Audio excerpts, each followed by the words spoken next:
All right, ladies and gentlemen, welcome back to Game 2 of the NBA Finals.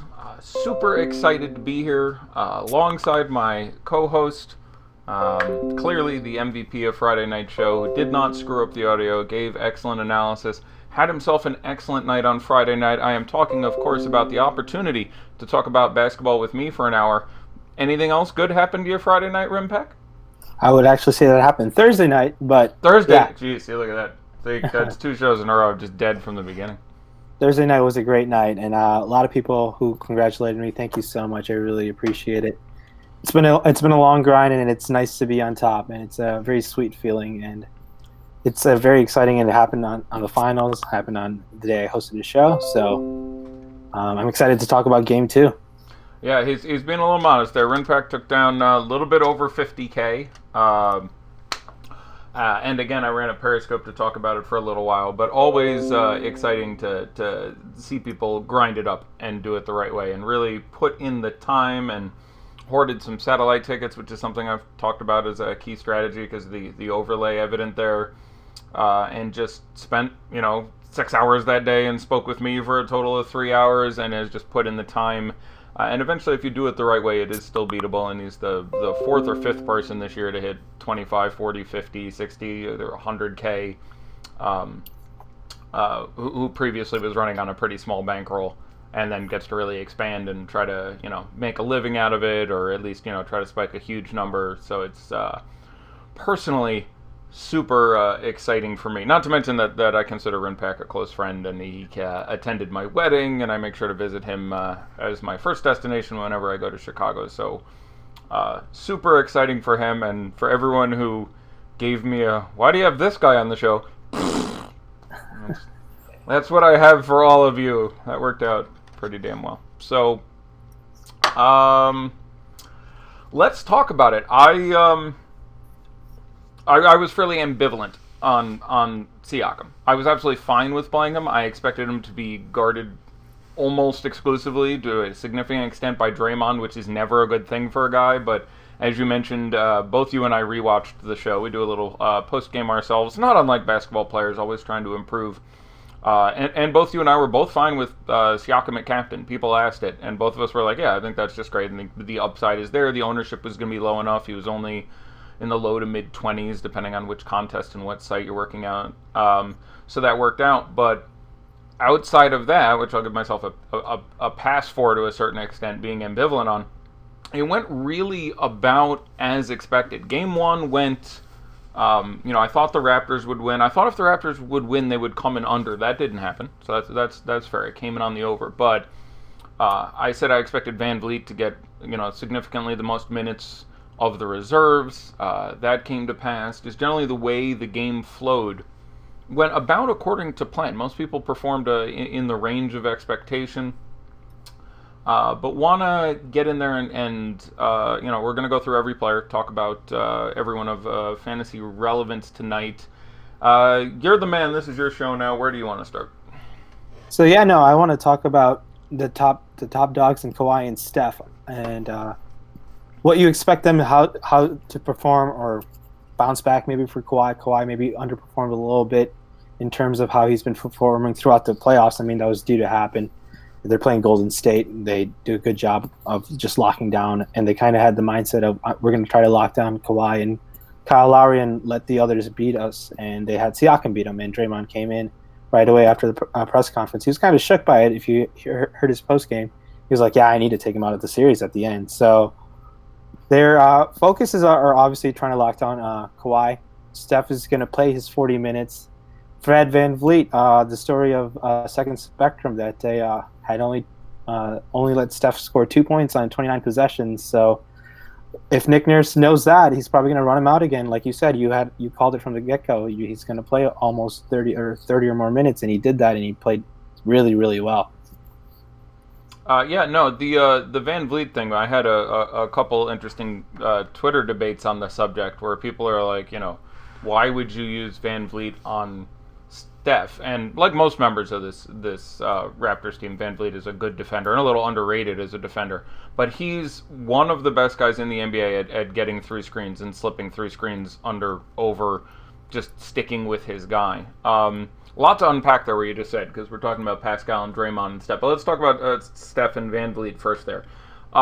Steph did almost exactly what I projected him to do, even down to the micro stats. He ended up with basically 50 on DK, 48 on FanDuel. It was about a point away from my projections, but that is literally about what I expect him to do on average this entire series until you get Durant back, which basically counts as a new series, and it'll be another opportunity to make money. I really like that Durant is coming back in the middle of the series, because to change everything up significantly enough, some opportunity should open up to make money. But Curry shot 8 of 18, it's just about what I would have guessed, 44% from the field, 4 of 9 from 3, the exact same ratio, made all his free throws, 5 rebounds and 5 assists. I think I had him for 5 and 6, 1 steal, no blocks, 3 turnovers, 34 points. Like, that's a couple more free throws than you'd expect. It's probably a shot or 2 less than you'd expect, but that's literally the line you should expect out of Steph Curry in this series. That's almost exactly. You will get a bad game where he doesn't shoot quite that well, ends up with 40 instead of 50. You'll get a game where he shoots really well, gets towards 60. It's a really difficult spot to see him getting, say, 70 fantasy points. Could it happen? Yeah, it's Steph Curry. He can definitely get it going. Like we saw with Pascal, you will have teams defer a little more to a guy who is going off, be it Steph or Clay or even Draymond. We've seen it just in this postseason. But that was the Steph game. I'm fairly ambivalent on Steph. I'm pretty ambivalent on the Steph Kawhi question. Pivoting to that next, so they trapped Kawhi a lot. Kawhi played 43 minutes and had 43 fantasy points, which is about 6 less than I thought he would get, that I thought he would average this series. Again, I had him and Steph pretty close. I had Kawhi about 1.5 points higher.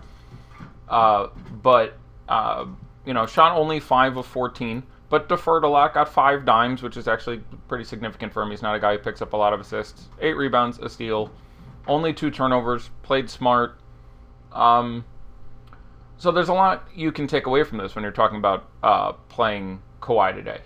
We like the fact he's coming off a bad game. You didn't like it when you had him last time, but you like the fact he's coming off a down game. People are less inclined to spend up there. People are more inclined to pay for Pascal Siakam based on his big game, and Danny Green and Marc Gasol based on their proportionately big games relative to their salaries. And people don't want to play, and again, I do want to play, but 4 or 5 Raptors. I would step back for a second and talk about that from an overall perspective from a second. Coming into the series, the Raptors were appropriately priced, and the Warriors were overpriced.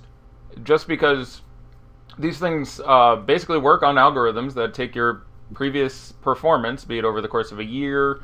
I don't know exactly what it is on FanDuel and DraftKings, but on all the sites that I've worked on where I've written a lot of the algorithms, usually it's taking some percentage of your last 3 games, your last 5 games, your last 10 games, your last month, and your last year.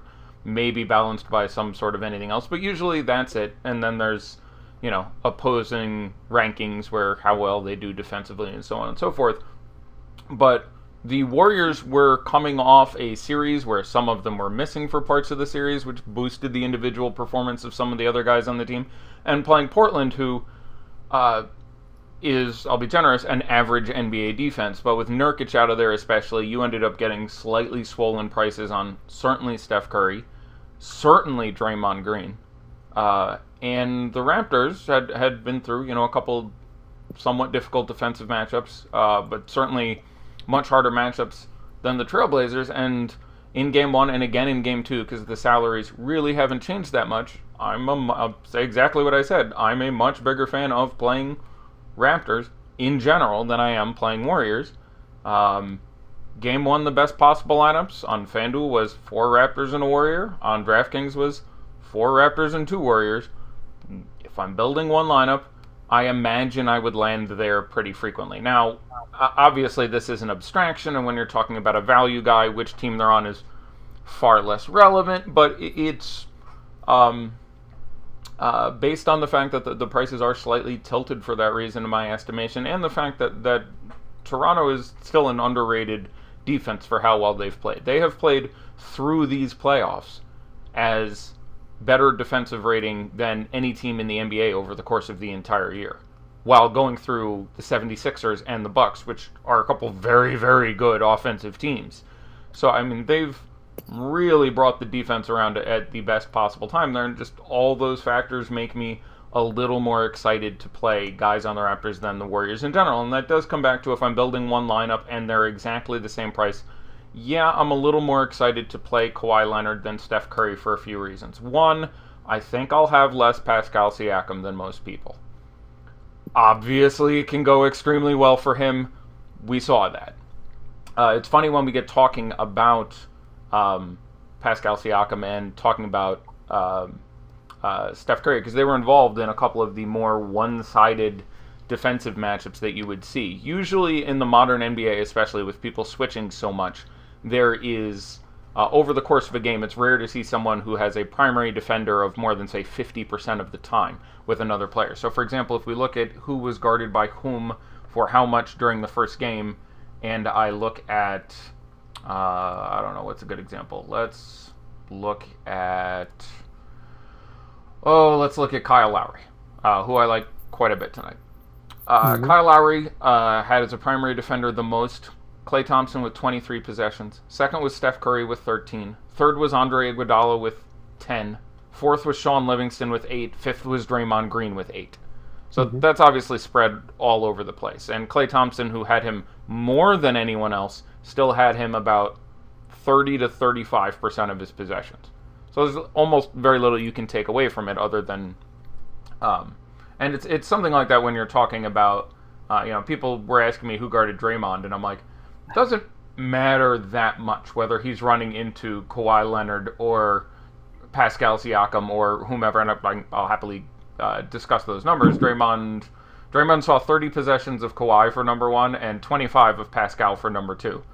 Neither of those are terribly good things for Draymond. But the reason I brought that up specifically is Steph Curry was almost the sole defender on Danny Green.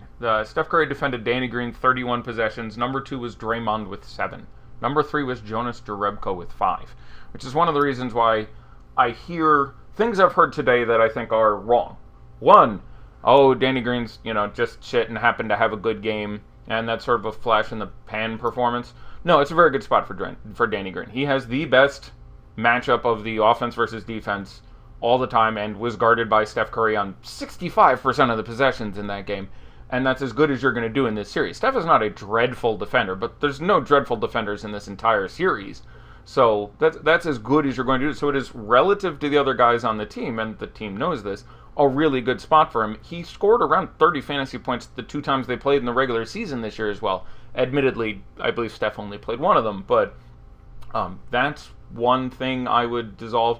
And secondly, one of the reasons I'm dubious a little bit on Pascal Siakam is that Draymond Green guarded him almost the entire game. Again, to a pretty ridiculous distinction. It's absolutely crazy. Pascal Siakam, who went off and had just an absolutely massive game and deserves all the credit in the world for it, was guarded most by Draymond Green, 47 possessions. Second, Klay Thompson with 8. Wow. Right, and I know I've been talking for about 3 minutes, so I'll hand the mic back and shut up for a minute, I promise. But I want to sort of finish the point on Pascal, which is to say, of course he can do it again. And I'll grant you he is too inexpensive on FanDuel. But dude's going to be popular, and it is not a good spot. And he took the most shots on the team, which, good, he was playing extremely, generated a lot of those shots, got some offensive rebounds, just sprinted his ass to the basket over and over again, was super aggressive. I mean, looked great, and obviously it could happen again. There was nothing that was terribly, not repeatable there. Now, he shot, whatever the hell it was, 14 for 17 from the field in that game, I think. That is true. Yeah, he went on a stretch where I think that there's a graphic on ESPN. There's a stretch he went like 13 for 13 in a row, and the Warriors had gotten 13 of 33. Yeah. He was on a torrid. He was super, super hot, and just like took it on his own and just kept attacking. He was just aggressive on all angles of the court. And to say that, to go back on Pascal, I mean, simple recency bias. He's going to be probably owned, and there's going to be probably lineups on FanDuel and DraftKings where on FanDuel he's going to be the MVP, and he's going to be the captain on DraftKings. He's more like it makes sense to play him on captain at DraftKings. You can definitely still build a solid lineup with him there. But on FanDuel, I'm less inclined to have him at MVP. It's just like simple, like just like recency bias, and he's not going to go 14 of 17. And if he does, I'll just eat what I just said and be amazed because he played amazing in that first game. And if he repeats it again, kudos to him. Yeah, it's I mean, 85% from the field is crazy, isn't it? And the peripherals were there where he had whatever it was, 5 dimes and 8 rebounds and 2 steals and a block, or vice versa. And now he doesn't need to have his magnum opus performance to still be just fine, especially on FanDuel. 11.5 is really cheap. I'm projected for I think 37. What do you have for? You went through your points projections. Maybe we should just talk about those for a minute. Yeah, we can do that. Go run out your points projections, and I'll. We did this before, and I had everyone within a point or two, so I don't think I'll interrupt. But if at the end, if I hear anything I think is wildly off, I'll get into it. Yeah, I have Pascal for 38 fantasy points. I think I have 37 and a quarter. So you and I are in the same ball wax. And again, there's nothing wrong with that. But I have other guys in the same range. Like I have Kyle Lowry for a point less, and I think he'll be about 40% as well owned. Yeah, Kyle Lowry, he played his 36 minutes, and he did pick up his 5th foul, I want to say, early in the 4th quarter, and he shot terribly. He went 2 for 9 from the field, and I expect him to do better, and I have him around 37.5 fantasy points, and he's one of those guys where you can take a chance at captain. It's like a low chance, you can play him on captain on DraftKings. It's one of my favorite captain plays on DraftKings. But on MVP, you can definitely take a chance with him. He has that upside. He's done it against Golden State in the past. So it's an intriguing play if you want to take a risk. Sure. Go with the points. I don't want to tease it, not do it. So let's do points or talk about. You want to go guy by guy and talk about the guy and then the points? Yeah, we can do that. So there was some talk. People thought Golden State was going to run like the OG death lineup with, instead of Harrison Barnes, it's Alfonso McKinney this run. I really don't buy it. I really think they like playing Looney, and I only have McKinney around 6.5 points this time around. And then, do you agree with that take? Yeah, I spoke about it for a while before Game 1, and it was nice because today, actually, in the pregame press conference, Steve Kerr basically came out and said exactly what I said, which is they're not going to do it till Durant gets back. One of the ways in which this series gets better is I've hinted at this a couple times, I still basically want very little Draymond today. He was owned way more than he should have been last time. His price is way up. He's not getting time at the 5 in this series. He's getting exclusively time at the 4, and it's just about the worst possible matchup for him. I have seen multiple articles, trumpeting, oh, this is it, and he's going to be the guy, and this is the spot, and he obviously can get there because of his ability. Like, he wasn't good enough last game, and he triple-doubled. Now, it's the literal bare-bones triple-double, so, but can he get there? Of course he can get there. He can get there in a difficult matchup. I've seen him do it. I have no idea how many times. But he's just too popular and too expensive. If you told me Draymond in this spot, in this game, costs the same amount as Siakam or, a little bit more than Lowry, and is going to be similarly owned, I'd be like, okay, well, that's a guy, and again, for those who've watched the shows all year, I probably was higher on Draymond more often than not a lot of the year, because he just carries, because of how diverse his game is, a massive upside, which isn't dependent on being in a great matchup and scoring. But that's when, you're talking about a 5-6 game slate, and he was 11% owned, and it was like, okay, get him in there, he can just, make your entire evening. He was, 50% on DK and 60% on FanDuel, I think. At what is a really significantly inflated price. I don't get it. And people, again, are like, oh, here comes the bounce back. And I'm like, I guess. There are probably a lot of people buying into this Draymond narrative. And I love what Drake is doing. And a lot of people are, against it. I absolutely love what Drake has been doing. It's just been entertaining. In terms of, the Team Draymond versus Team Drake, I'm totally on Team Drake. It's been hilarious, and it's been a lot of fun. It's adding more drama to the finals, which is fantastic. That's just a side take. I see a couple questions coming in. If you're in the premium Slack chat, go ahead and send them. Make sure to tag both me and Renpack, because we'll both be looking alternatingly. Yep. Same thing on Twitter. You can see our handles right down there. Go ahead and send questions to the both of us, and we'll make sure to go through a batch of those towards the end. Yeah, I like, again, I'm a really big Draymond fan. I like that he plays with passion. Are there times like I don't like it when he kicks people in the dick? I'm generally not cool with that. Try not to do that. I think he gets away with a little too much yelling at the ref sometimes. I was really excited in the last game. There were a couple times he very respectfully looked at the ref and was like, "You sure that was right?" And the ref was like, "This is right." And he went, "Okay."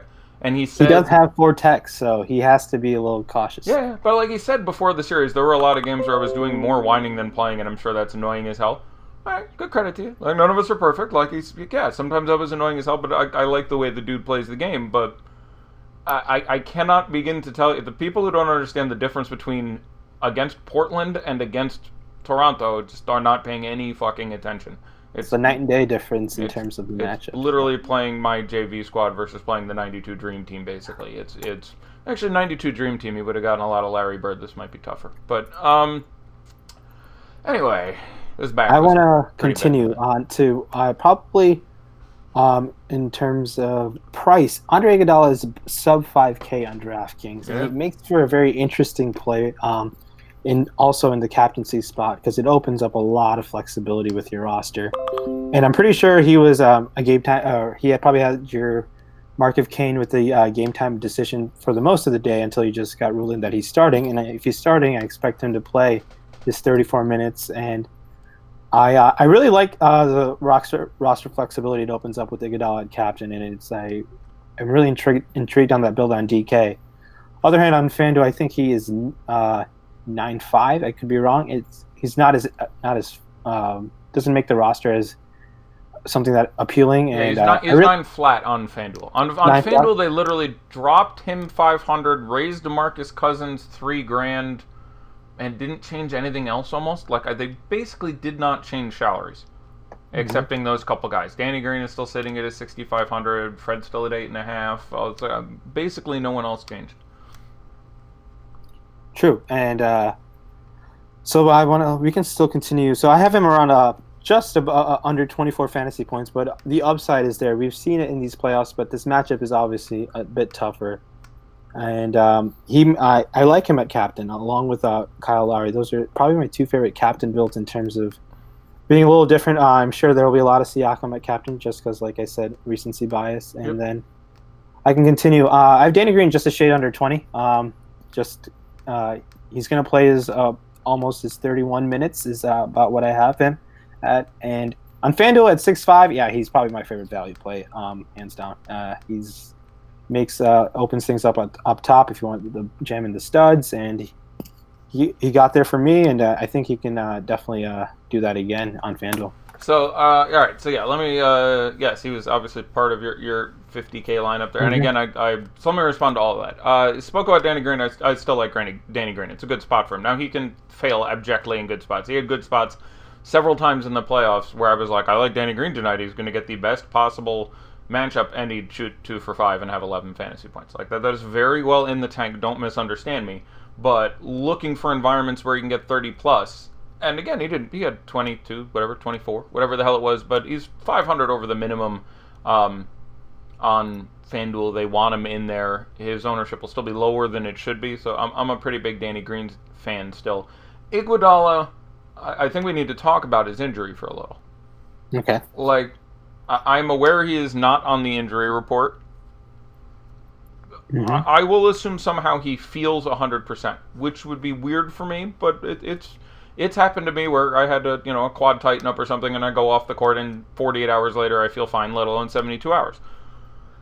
There is still some, reasonable risk. You're dealing with a guy who's had repeated leg injuries in the same leg over only the last couple months. So I just think it's, you pointed out how much you like him, and I think at his DraftKings salary especially. FanDuel, I'm really not a big fan. True. DraftKings, 4,600, the upside is there. It really becomes an ownership question. If you tell me that Andre Iguodala is, I'll throw my guess out there now. I'll say Andre Iguodala is 21% owned, and I like on DraftKings. Okay, I wrote it down. We'll take a look afterwards. And I like him at that number. I think people will be injury scared enough. He was not brilliant in Game 1. I like him at that number. But there is some chance that A, he re-aggravates his injury, or B, he plays fewer minutes. He played, I want to say, 30 after coming out with about 2 to go due to the injury, or whatever it was. I think there were about 2 minutes left. But he came out at the very end of the fourth quarter due to the injury. He was going to play 32 minutes, give or take a minute. He has played a lot in these playoffs, and is 35, I think, is the age. And, recovery is the thing that sucks as you get older. I'll tell you again, firsthand experience. Playing, recovery is a giant kick in the nuts. And, I have concern that, he literally averaged, 37 minutes a game in the Rocket series, and had a 42 in there, and then there was the overtime one, and then the Portland game, and, dude has put some miles on. Now, 3 days off is wondrous. And again, there's a reason I like him. But there's a point at which, if I'm wrong on the ownership, 22, 24, 25, that's where I'd feel, okay. If he's 35% owned because of that cheap price, I would want to come in under that just because of the possibility that A, he re-aggravates the issue, or B, what I was alluding to is that Steve Kerr goes, okay, we're going to draw it back a little bit here. I'm going to take some of those minutes and give them to... You can't really give them to Cousins, who's the only person I expect to see minutes increase reasonably significantly tonight from an appreciable level, but maybe those minutes go to McKinney, and that's one of the reasons to allude to another question somebody asked. I've gotten a lot of, would you play McKinney, Jordan Bell, or Sean Livingston? And a couple questions like that. My answer to most of those questions today would be, I would play McKinney. I don't mind Sean Livingston, much like Danny Green. He was outperformed his salary, was in the best possible lineup, on DraftKings at least, but also didn't play as well as he could have. They both had about average games. Livingston's was a little better, but Livingston shot 2 of 6. It's not a great matchup for Livingston. The best matchups for him are usually those where he had a great block, he picked up some extra peripherals, but... I'm fine playing Sean Livingston, again, mostly on DK. On FanDuel with the relatively high tax and the relatively high floor on player salaries. Not a guy I'm super looking at. But I would generally, on both sides, rather run Alfonso McKinney out if for some reason I'm on FanDuel not running Danny Green, and on DK I need to save that much and go with a guy just because I think he has the easiest path to play 24 minutes. And... I don't think that's happening. Now, second would be Sean Livingston. They will run small sometimes and run really small and just be like, okay, McKinney's not getting it done. McKinney can get torched on defense. And Kawhi, salvaged sort of his 42 or whatever fantasy points, did a lot of that damage in the 8 minutes McKinney was out there trying to guard him. So, but McKinney, the most likely guy to pick up minutes in an Iguodala trouble situation. But then second would be Livingston, and for those reasons, that's sort of how I would rank them. And again, Livingston I expect to be more popular, that being sort of the tiebreaker in that differentiation. True, that makes sense. And Livingston is, I want to say, I think, $1,000 more than McKinney. I think McKinney is 22. It's 22.32, I believe. For the 22 and 32. So, yeah, I mean, if you want to make that direct swap, that's a unique build. Yeah, I don't want a ton. We can look at what they were owned. In game one, McKinney was owned 8.3%. I expect that to come down after playing only 8 minutes. Livingston was owned 11.4%. And so I expect those to move where now you're going to have Livingston at 20, 22 in that same range again. You probably have McKinney down at 6, something like that. So there's a name we haven't mentioned yet on the Raptors in Marc Gasol, who played a phenomenal game. Very good. And now, do you expect the Warriors try to run him off the court? Will he still stay on? And how do you expect the Warriors to make adjustments with him? There were times in the opening series where Jordan Bell didn't close out on some of the Gasol threes. Yep. How do you think that will play out in Game 2? And what do you think Kerr will try to do in terms of limiting Gasol's effect on the court? Yeah, Who played a phenomenal defensive game. Sorry to cut you off. No, sure. I don't have a lot of confidence in my read here. He's been circumspect in his answers. And someone asked a little while ago, and I'll lump these two questions together about the Warriors' defense. They said, do you think they continue to trap Kawhi? And again, that was really the story of Game 1. The 10-second version of Game 1 is they decided to stop Kawhi and make the rest of the Raptors beat them, and they did. This was basically what happened. They went, okay, we're going to sell out on Kawhi, make his life really, really difficult, and if we're going to lose, it's going to be Danny Green and Marc Gasol and Pascal Siakam, and they lost to Danny Green, Marc Gasol, and Pascal Siakam. basically the way Game 1 went down. And I do think it is likely that they continue along that tack. One of the reasons I didn't mention, by the way, that I'm a little more bullish on playing Kawhi Leonard than Steph Curry. I alluded to probably having less of Pascal and that being a differentiator and generally wanting more of the Raptors, and so that would lead you there pretty frequently. But also the fact that I think he's now guarded close to 100% by Alfonso McKinney and a slightly gimpy, at least, Andre Iguodala. There's at least some chance of that. Like, maybe Iguodala plays 32 minutes and is 100% and plays his best defense. That's obviously possible. It wouldn't shock me. But I'd say it's 50% likely at most that he's 100% good to go and plays 100% of his minutes. So then that's another reason that throws me a little more in the Kawhi camp. Plus the fact that they, may change up their strategy and say, okay, we can't give Marc Gasol open threes. And I don't mean open threes like the guy was closing out as he shot it. I mean, there were no contests on a couple of them. Yeah. And again, some of it was Jordan Bell making defensive mistakes. He made a couple of, both sides of the court actually, mental errors in that first game. So again, I am not shocked. We've confirmed that the Raptors are starting their same team, and we know that Iguodala is starting again. We don't know specifically who's going to start at center for the Warriors. I would not be shocked to see it be DeMarcus Cousins. I still don't think that's right. I think at this point it should actually be Kevon Looney. But they like him coming off the bench, but I think I would agree it would make sense. But yeah, I want Cousins Cousins on when Curry is off. And I want Cousins to play more minutes, so that would be basically all his minutes at that point. And so I want someone else to start, and I don't want to put Jordan Bell out there more than I have to. And I don't mind Jordan Bell as a player, but this is the NBA Finals, and he made a couple mental errors and just thought, I don't want the dude on the court. To allude to something before, we had Draymond Green was 50% on DraftKings last time. Jeez. How much do you think he'll be on today? You have a quick guess on that? I'll go 48. I think it'll come down a hair. All right. Let's see. Yeah. But I agree with you. The price and the matchup, it just doesn't seem right. He's just not priced well enough that he doesn't need to have an outstanding game. And he's a grand less basically on both sides than Curry and Kawhi. And I have Curry and Kawhi within a hair of 50, and I have Draymond under 40. It's just not. Same here. It's not tough for me. I don't know what to tell you. So.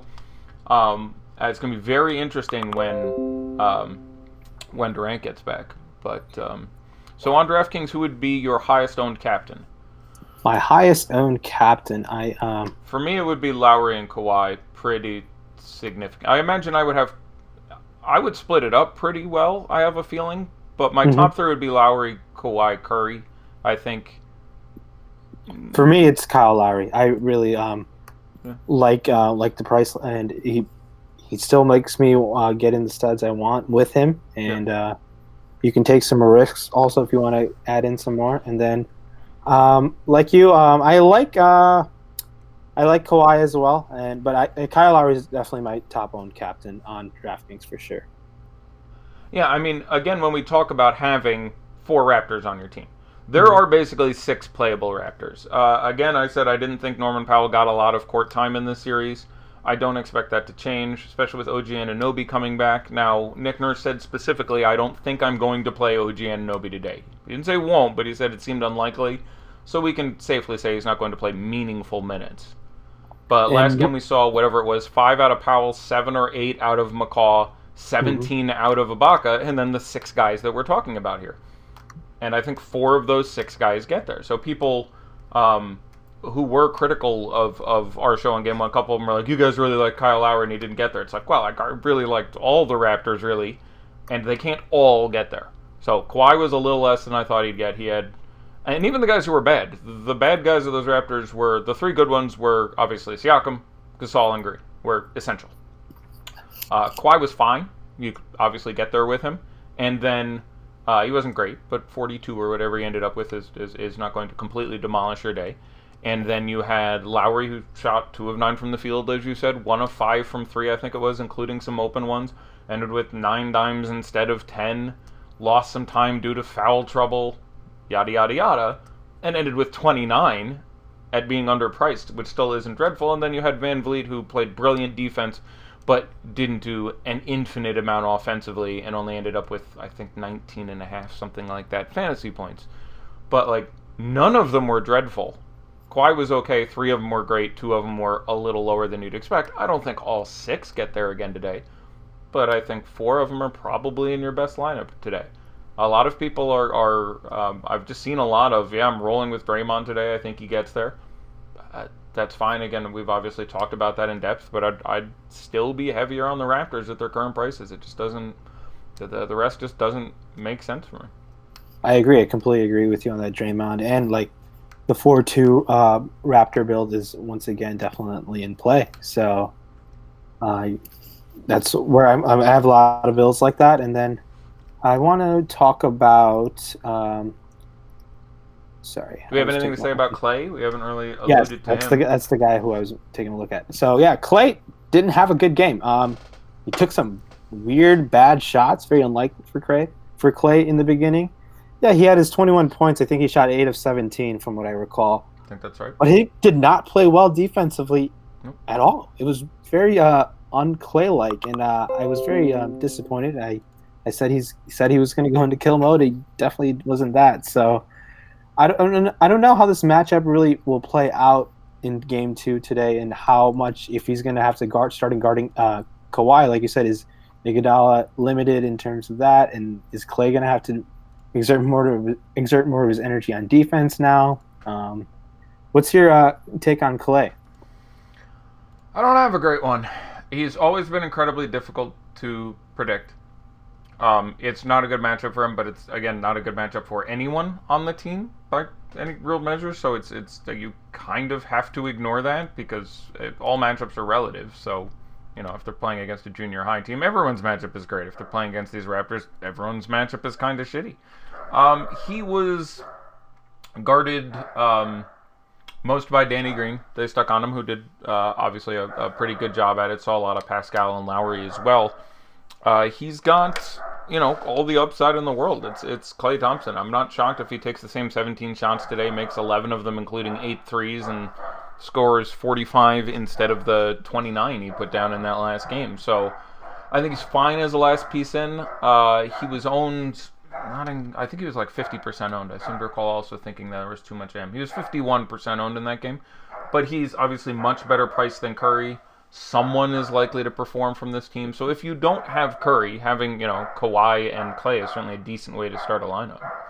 Definitely. And going back to on your Kawhi take, I like him, obviously, the MVP spot on FanDuel. He can definitely get there. And he might not be as highly owned at that spot as he should be, because I think he was the 3rd highest scoring player of that game. So he's there's definitely some sort of, if you just want to run out Kawhi on top there and go and play Danny Green on utility and fill out the rest, you could definitely find yourself it's probably one of the more chalky builds, but I do think that's like the right way to build a lineup in terms of like raw points. I still think he's 45% owned. His price is tolerable. I generally prefer Lowry, who is a little cheaper on both sites. I think Lowry's 12 flat on FanDuel.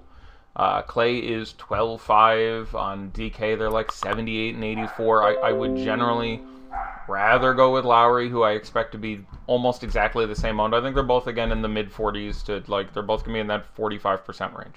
Definitely. If you guys do want to take a look at our ownership projections, there is a thread at the Osmo NBA Twitter handle that has our article by Chris Spags, projections as well. If you need something quick to look at and making a lineup, use that as great information and go from there.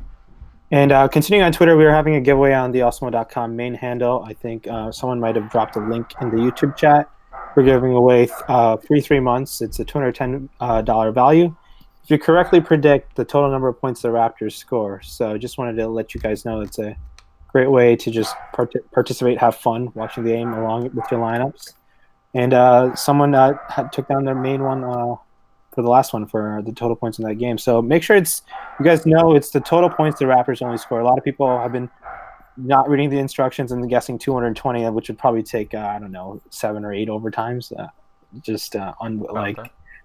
Make sure to read those rules. And I think with about 19 minutes lock, I think we can get to questions. I think we've covered most of. I want to take a minute and talk about center Uh-huh. for the Raptors a little bit because there were a couple pending questions there. We danced around a little bit. So I like Marc Gasol quite a bit in this matchup, assuming he stays on the court, and he was very, very capable of doing so in Game 1. The most obvious way to win this game, if you are the Warriors, is to try to force Gasol out of position, get him out on the three-point line, and abuse his relative lack of lateral mobility in that position. They tried to do that and were largely unsuccessful. Gasol was great, very active hands. Both ends of the pick and roll managed to handle it in the drop bank, stepping up, knocking the ball away from Steph, deflecting number of passes. He played extremely well. Now that was a bit of a ceiling performance from Marc Gasol. He's still too cheap on both sides. 10 grand on FanDuel is too inexpensive. 6 whatever the hell he is on DraftKings is too expensive, or too cheap, excuse me. He's too cheap on both sites pretty significantly. But he'll be popular. And your concern is that he gets his way played off the court and they have to go to more Serge Ibaka. All right, we got some news. DeMarcus Cousins is starting today. So how does that change your projection on him? Do you think he now plays what he had 8 minutes last game? Does this bump him up to how many minutes do you think it goes up to 18, or how does this change? I'd go to 16 now. 16, okay. As what I think is an average. I think my best guess is that he plays the first and the third only. He might play the first, third, and the fourth. I could see it going, a couple of different ways. But I was generally a fan of that DraftKings price of $5,400 already. Now I like it quite a bit, and with this little time left, the ownership won't get to quite where it probably should be. Do you think he'd get, in terms of like flat out projection, around 22 fantasy points or so? I think 21 with where I have him, multiplied here. He's going to get almost entirely Marc Gasol, which isn't great for him, but it's not a matchup he can't thrive in, and has had big games against him in the past when you go back to Pelicans, Grizzlies, and other situations. So, I'm a pretty decent fan there. Those minutes are going to largely, again, I do not expect, and Steve Kerr basically confirmed, I don't expect to see Draymond at the 5. You will get 48 minutes at the 5 of their centers. In the last game, it was 28 and a few seconds out of Kevon Looney, 8 minutes and a few seconds out of DeMarcus Cousins. I think he played 8:04. Kevon Looney was 28:20, I think, and the 11:30, whatever the hell that was left, is what you got out of Jordan Bell. That was center. That's still going to be center. You're going to get Cousins and Looney, and probably, I think, still a smattering of Bell. But I think you're going to get, I'll go with 24 out of Looney, maybe 26 still. He got 28 in that game. I think that comes off a little bit. Your best possible scenario is you could, in an absolute cream dream, get like 22 minutes out of DeMarcus Cousins. You are not getting 30-something. But I think it's most likely that he gets, I'd go 16 to 18 minutes, I think, is your best window of time you get out of DeMarcus Cousins here. There's a chance he still only gets 2 shifts in like 14. But and he's definitely more appealing at that 5.4 price tag on DraftKings than he is at that 9K price tag on FanDuel. I would certainly now rather go there than Iguodala, I think. Mm-hmm. I would make that swap in a single lineup at 9K on FanDuel. Same team, and so it shouldn't affect you much other than that. But I like him quite a bit on DraftKings. At 5,400 now, that feels like a pretty. He did not. People were very critical of his performance. I did not think he looked that bad. He looked active. Had a couple. Had one very nice dime I can think of. It did not look that slow to me. Did not score. I don't think. I guess I'll just look. He scored everything from the free throw line, I believe. Right. He had a couple. Exactly. He had a couple free throws. How was his plus minus? I know it was very, very small and probably not. He was -1. Okay, so which is better than every starter on the team in a related story. But that's I think Gasol was +1. I want to look. No, Gasol was +8. Excuse me. And again, they won the game pretty significantly. But just to get around to the centers here, this does not. This helps Gasol. Whatever concern you had for Gasol getting played off the court should be halved. Going into the first game, I think my commentary on Gasol was basically, look, I generally like Gasol. There's some chance he gets his ass played off the court. I don't think that's likely, and I think that really limits Ibaka, and that's what we saw. You had Marc Gasol get 30 minutes, and Ibaka played, I think, 17. And I forget what they did at center for literally, there was about a minute, neither of them were on the court. I assume Pascal covered it at that point, but regardless, I would think the rotation is the same there, and them going to Cousins probably actually helps Gasol a little bit. One of the reasons they started Jordan Bell is they were trying to go super fast and trying. Do you think Jordan Bell plays now? I think he still does. You know, my best guess. I wouldn't be shocked if he didn't. If you saw 28 Looney, 20 Cousins end, I think that's possible. But I would still go probably 70-30. I would guess that Jordan Bell still steps on the court. But now I think I'd project him for somewhere in the neighborhood of the 8 minutes a lot of their other bench guys have been seeing. Mm-hmm. Makes sense. And maybe we should start going to questions now. Yeah, do it to it. So start in the premium Slack. Yep, at the premium Slack. So Danny or Iggy on DK? Yeah.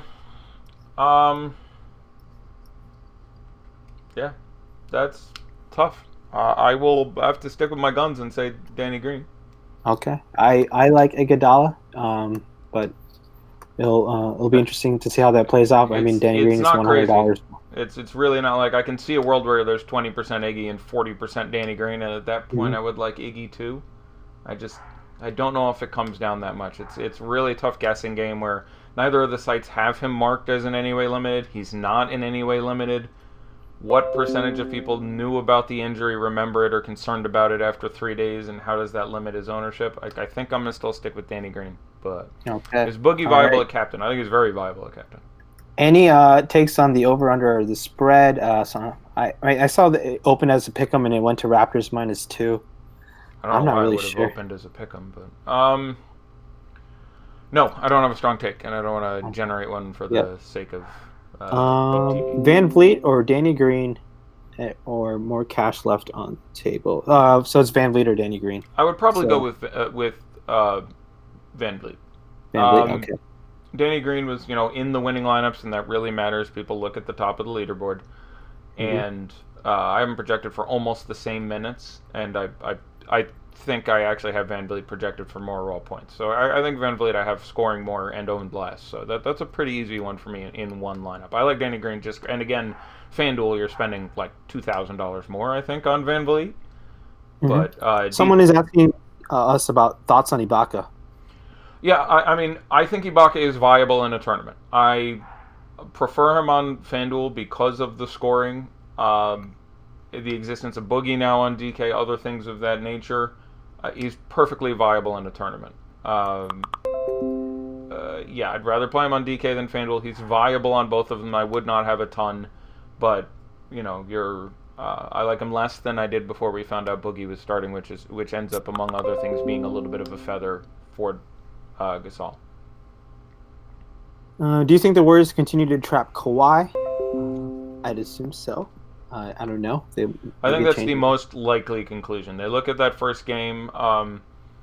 There's been, on that team and with Draymond specifically, a lot of what I consider irrational confidence. This is the best defensive team I think they've played in a playoff series in their 5-year run, and constantly being like, "Oh, we just need to execute better." I think that is more harmful than good, but setting that aside for a second, I think it also leads them to be more inclined for a strategy where it's like, no, we're going to stick with our game plan and try to execute it a little bit better. So, yes, I think they do still put the clamps on Kawhi, or he would be predominantly my favorite guy. If they went, we're going to single cover Kawhi, I would have raised his projection 5 or 6 points and would be my favorite player on the slate. He was close anyway, but yes, I think they continue the trap. Yeah, I think this is probably the best team since that 16 conference final Thunder team off the top of my head. Yeah, that one was very good. And, okay. So, which, by the way, to bring the conversation full circle, had Ibaka on it. So. Yes, correct. And Clay or Lowry at FanDuel for MVP? Ooh, I think I would go with Lowry for an MVP spot if I was building. I mean, you need him to be the highest scoring player in the game. That is very close for me. I would have them similarly owned. I have Lowry projected for a couple more raw points, but Clay's stupid night is more stupid than Lowry's stupid night, if you'll excuse, sure. an over approximation there. That would be very, very close for me. I probably would end up running Lowry still, but that's very close for me because Clay's 60-pointer is kill mode is actually possible there. So I will say Lowry just because I think I'll have less Pascal than other people, and I'd be slightly more inclined that way. But if I was building that lineup, I'd try to bank both and run them almost half and half because that's very, very close for me. I slightly prefer Lowry from a raw point sensibility. Ownership should be similar. Clay has an even dumber upside, really. For sure. I agree with that upside for sure. And then someone asked if Cousins helps Gasol. Is Gasol a good captain spot? Yeah, I think Gasol was a fine captain spot already to begin with. So yeah, he's fine at captain. I mean, MVP, I think you're asking too much there. Oh, yeah. I think having him above third spot on FanDuel in any number under, say, 40 lineups or whatever is a little too cute. Third spot I'm fine with. Mm-hmm. But again, I still have him, projected under basically everyone over him. He's only 10K, so he makes a brilliant utility spot. And there's certainly worlds where he's the third highest scoring player in the game, which he would largely need to be with that designation. But captain, yeah, he's just still well too cheap. The last game was more than I expect out of Gasol. The minutes were about there. But I had him, and I still think it's about right that he should average somewhere in the range of 32. He put up whatever it was, 37 or 38. But that's obviously possible, and in the event, 7 of Pascal's points landed on, say, Lowry instead, which was very possible, that might have been the best possible lineup. So I have no objection whatsoever to Gasol at captain. Of the 6 main Raptors, I don't think I have an objection to any of them at captain. No. I can get behind Van Vliet and Danny Green even. They're the last 2 for me because the upside's a little more elusive to get to, but I don't really have an issue with any of them. People are asking about this, how Cousins would affect the Warriors' guards usage in Curry and Clay. How do you think that would affect them? So again, the absence of Durant is a more significant cookie up than spending more time next to Cousins is a cookie down. So don't overreact to what I'm about to say. But yes, that swap from Jordan Bell to Cousins is a minus for Clay and a bigger minus for Curry. That is inaccurate. If Curry in a vacuum is at X in this matchup, he's probably at like 1.15x right now because of plus 0.2 due to the absence of Durant, but minus for the difficulty of the matchup, but plus for the extra minutes in the playoffs, blah blah blah. He would come from 1.15 down to like 1.05 now. Clay would take a hit, but a smaller one because of the way the offense operates with those guys out there, with both those guys. And it's still the presence of Van Vliet, who, again, by the way, just shadowed the living shit out of Steph Curry. Again, as discussed extensively on Twitter, he's one of the best guys in the NBA guarding him. Fred Van Vliet guarded Steph Curry for 33 possessions. Kyle Lowry guarded him for 16. And again, Van Vliet came off the bench. So literally, when he was on the court, he's just following him around. And I feel confident saying Steph will find a way to score more than 2 points this time when Van Vliet is guarding him. But yeah, that was a great game 1 defensive effort by Van Vliet. And yeah, he shot 1 of 6 against Van Vliet, and I think 3 of 4 against Lowry. 1 of 1 against he shot very well against everyone else, and Van Vliet does a very good job of bugging him. Someone says Bell or McKinney cash. Hopefully neither. Neither of them. I really don't want to play either of those men in cash.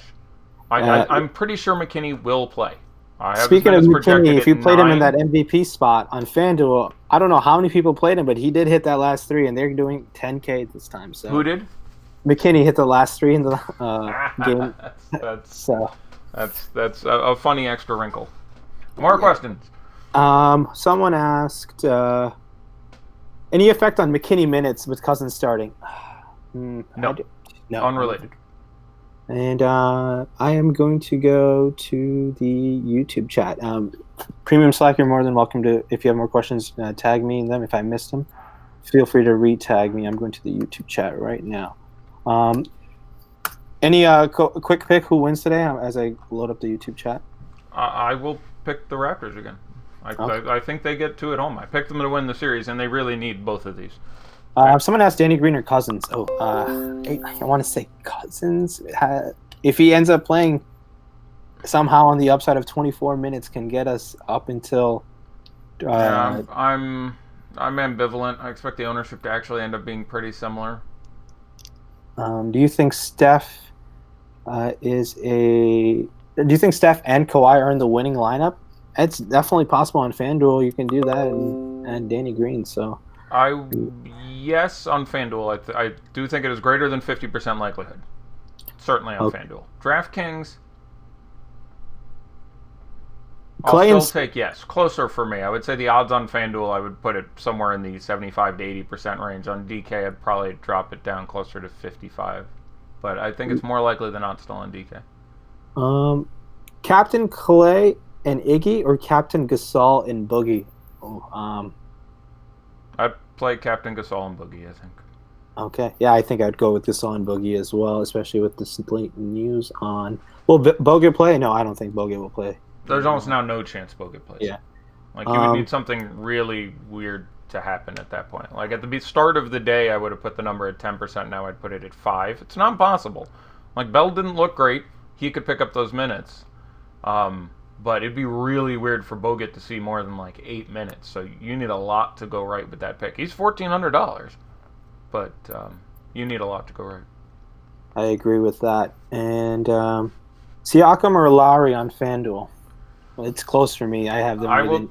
I have them projected similarly. I have Siakam for more, but I'm gonna take Lowry for half the ownership. I don't know about half, but for much less ownership. Mm-hmm. And then, am I playing Boogie? I do have. I want to say 2 Boogie out of the 10 DraftKings lineup I have, and I don't know if I have. I don't think I will. I think I'd want a little more than that. I imagine I would want 30 to 40%. I expect him to be owned 20 to 25. Might get to 30. I'd want to be over it. All right. We'll see what he checks in on ownership. And then last Raptor in, if you have Kyle, Leonard, and Mark. Well, that's going to be tough. It depends what other how much salary you have left. It's going to be tough to answer that. Yeah, I'm fine with any of the other 3 relevant ones. I generally don't think I would want to Ibaka much. But Gasol or Green at star, I'd go with Gasol. I mean, I don't think I would too. I think that's going to be correct more often than not. Boogie, Lowry. Oh, someone just read off their lineup. I have 0 Powell. Yeah, I don't know how many. I don't like Powell. After only getting 5 minutes. This time I'm not doing Powell.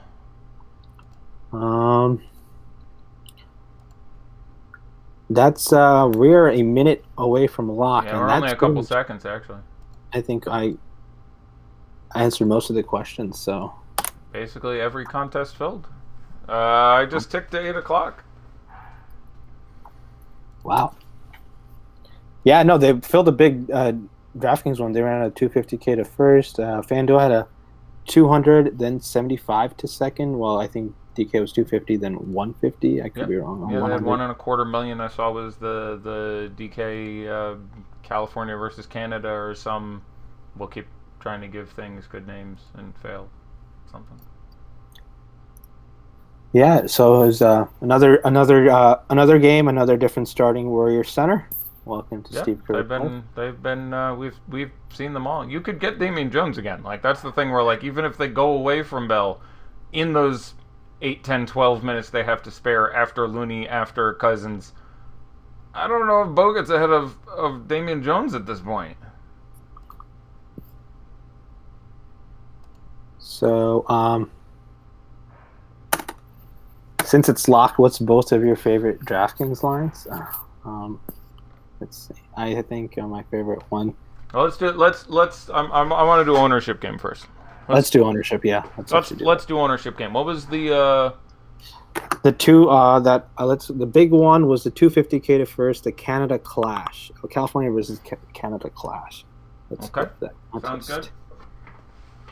Throw some dudes at me. Who is the guy I guessed 27% on?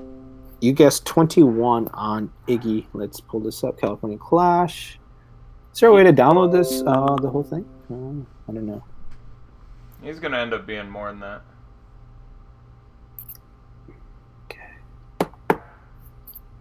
Yeah, he is definitely more than that. He is. More I think about it, I think that's yeah. All right, well let's. I'll say 35. He is 49.5% on just the regular roster spot. How much do you think Danny Green is owned? How much do I think Danny Green is owned? Yeah. 30. Yep, he is 26.7%. Okay. Let's go to Boogie. What did I say? 20 to 25. News came out 18 minutes before the show. That feels about right. It probably would have been. I think I said 16 earlier in the day before we got the starting news. So I don't know. 24. He's 21. That's really nice at 5,400. Like I don't know what you have Iguodala. Like I have Iguodala if he plays the whole game. And again, there's obviously some risk there. But Iguodala at 50% or Cousins, who admittedly is $800 more at 20%. Like I will. Cousins at 20% for sure. 50% Iggy. What's Draymond? I said what? 48. Yeah, I am trying to find a Draymond, but you should download the thing. It'll make your life a lot easier. There's a. I'm not looking at it anymore. I kick back for the game show, but there's a. On the page, there's export lineups to Excel. CSV. CSV, yeah, that's it. And it pops up just a list of. All right, it's downloading right now. So let's keep going. Steph Curry. How do you think he's owned? Oh, let's see. He was there. He's going to go up a bit, especially with Iggy being popular, value, and people just in general owning too many goddamn Warriors. 79. 79. He is 76%. Right. Yeah. Right in the wheelhouse. You're gonna get Kawhi at well less, and again, I am projected almost the same. So. Okay. All right. Kawhi Leonard. 64. 61%. That's Draymond. Right. I'm a huge fan of that. I said Draymond. 48. I will stick with 48 on Draymond. He is at 49%. Well done. Yeah, that's. I don't know what to. I mean, to me, that's ridiculous. It's just it doesn't. I guess I've said it 6 times. I won't say it again, but I don't. I always feel very uncomfortable whenever I either A, massively disagree with Vegas, or B, massively disagree with the public. That's 2 games in a row. I look at that ownership and go, I mean, I know Durant's not there, but like you need 55 out of him or something, or 50 to feel okay about that when you get like you need him to outscore both Steph and you need to outscore one of Steph or Kawhi or get like reasonably close. I don't know, maybe I'm asking too much, but just dude's not cheap anymore. I don't know what to tell you. So Pascal Siakam, how much do you think he's on today? He was 25 last time. I figure he goes up 40, 50, 60%. Let's try 38. He's 33%. I thought it'd be a little higher than that. But... Well, the DK number came up quite a bit. He went up to 9 or whatever. He's 9 and change. I don't know why I can't remember the DK price right now. But he came up a number. On FanDuel, I bet that number is going to be like 55. It's going to be a number. You want to hear an interesting one in Norman Powell? He was significantly owned last time. There were say what you will, but for a 1-game slate, I felt like we were pretty advantaged last time because I was like, I don't play Norman Powell. Like I basically shit on him, and he was like 30% game 1 because he'd been coming off of like a pretty big series. I have a feeling it's too high based on the way you said it, so I'll guess it's still like 14% or something. Yeah, he's at 11%. Yeah, Jordan Bell, the no longer starting Jordan Bell. 10? 12%, 12.7. Yeah, like that's the rake, everybody. I don't. Yeah, I mean, you can get there. You can get the Jordan Bell game. You can get the Norman Powell game, but I don't know, kids. Like, I mean, people roster Jeremy Lin, Jody Meeks 0.003, Eric Moreland, Malcolm Miller all sure. 0.001. All those make sense. You can get a big blow up game and have minimum price Jeremy Lin get you 11 fantasy points in 7 minutes. Like that's. Pat McCaw at 2%. I would rather roster Jeremy Lin at 1,000 than Norman Powell at 30. 228, something like. He's still got a number behind him, I think. Yeah. He's not 1,000 or anything. I think he's $3,000. Speaking of Alfonso McKinney, how old do you think he is? I think I said 7 during the show. So... Yeah, he's at 8, and then $1,000 more. I'll just read him off. Livingston is at 27-4, and Ibaka's at 29.5. Let me switch over to FanDuel. Did I miss one? I think I missed Clay. Who's at I didn't 43. hear Clay. I didn't hear Marcus Saul. Oh, Marcus Saul is 48, and Clay is 43. Let's go to FanDuel real quick and see. I mean, FanDuel makes it tough because they don't give. I didn't pull up the phone to see what these guys were on the captaincy percentages. That's fine. Yeah. Anyone who wants to look, everyone's in a contest on DraftKings there. They can do 2 clicks and see the captains if they want.